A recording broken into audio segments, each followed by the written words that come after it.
How the Dice Fell. Flint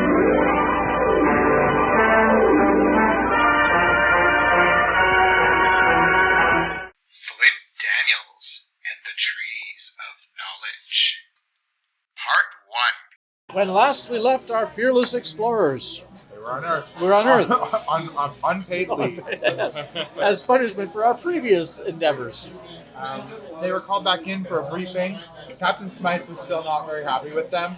And this new mission involves trying to make positive relations. So he's like, yeah, we had this lined up ahead of time. I'm not so sure it's a good idea. I'm like, it's okay. We know what we did wrong last time. So this planet, they have some various scans from their scanning ships, and they know a few things about it. It has a similar technology level to Earth. They have had a massive global population explosion in the last 10 years. The amount of biosigns are much higher, and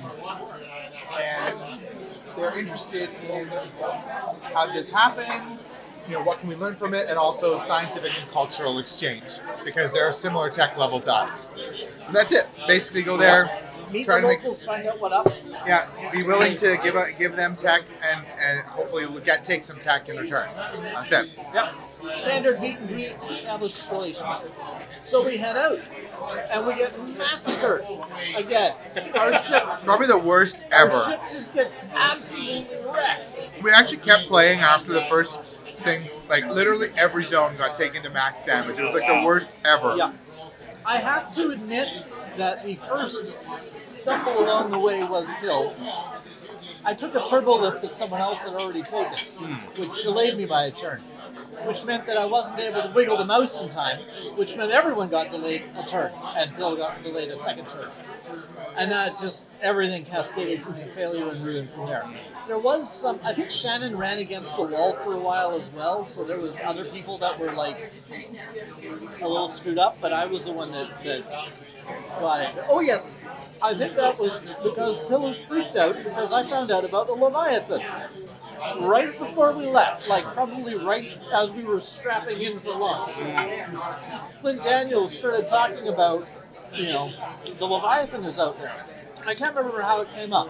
But Bill hasn't heard about this. He's quite possibly the only being in the local galactic region that hasn't heard about it, because while the crew was on that mission, he was on his own daring, super cinematic Chase across North America thing. That would have been absolutely fantastic if we'd filmed it. So yeah, he hadn't heard about Leviathan. And so he started freaking out about how I moved too soon. That was his thing that he announced. Yeah, and it really was right as we were starting, because in real life, they were having this really great role-playing thing that I didn't really want to interrupt. But while we're doing Space Lord, the GM has to hold the baby. It was getting late, and so she really, really wanted Shannon. And so I was like, she's happy right now. We have to start Space Lord right now, because this is like our only window to play where she's not screaming. And so I was like, sorry, I know you guys are role-playing, but I'm starting this right now. They're like in the middle of talking. Alert, please begin phase 1. It's like, what do you mean a solar system-sized spacecraft is attacking the galaxy? Alert. Right. So yeah, I actually played a card. It wasn't. I looked out the window early on in the mission, and I sort of role-played it as I was like, "Is that the Leviathan? Is it Leviathan?" But it was probably the worst Space Alert failure we've had the entire campaign, like including the first time. Yeah. Wow. And so the ship is like a flaming wreck. I don't even care about the shield. It's just protecting Gorbon. Yeah. And they come crashing down on this planet, and they just get a brief view as their flaming wreck crashes. Basically, the area that they can see, the most notable thing is it has these huge tree-like structures. I showed them a picture of baobab trees in silhouette, but they're like 80 stories tall. And so they're like big, wide, they kind of bulge at the top. And they're like, as far as they can see, they're all in this local area. And they come crashing down into this field. They hit the edge of one of the baobabs, it bashes off part of their ship. They crash, hit the ground, and that's where we ended because it was time to end. So that's all they've really seen. And the trees, I also mentioned, they don't look like trees. They don't look like they're bark. They're like kind of like reddy brown. They look organic, but not really like trees. They're just shaped sort of like that shape. And that's where we ended the session in a flaming wreck on the ground. Now, Oh, and I forgot. I was going to mention this in the tale telling, in case anyone other than us happens to listen to it.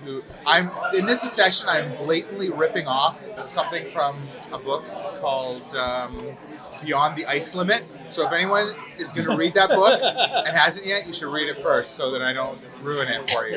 Because I know no one in my group has read it and has no clue, but full of spoilers, you say. Yes, if you were to read Beyond the Ice Limit, it would be full of spoilers for this adventure. Oh, yeah. But more importantly, if you're going to read that book, you should read it first. Well, just listening to your initial setup, I have some concern that you have somehow reached into my mind and stolen a bunch of ideas I had for a session I was thinking about doing. We'll see how it goes. So that'll be interesting if you somehow managed to coincidentally hit on some of the ideas I was going to hit on. Well, it would be particularly interesting since I am really quite blatantly ripping off that book, so... Yeah. Well, I haven't read it. No, I'm just saying it wouldn't even be me. It would be like these authors in the past ripping off your ideas for a thing that didn't exist yet. Actually, it'd be kind of cool, because that would mean there's a book out there that has all the stuff that I was keen on doing. So I can just read the book now. But yeah, I don't know. We'll see.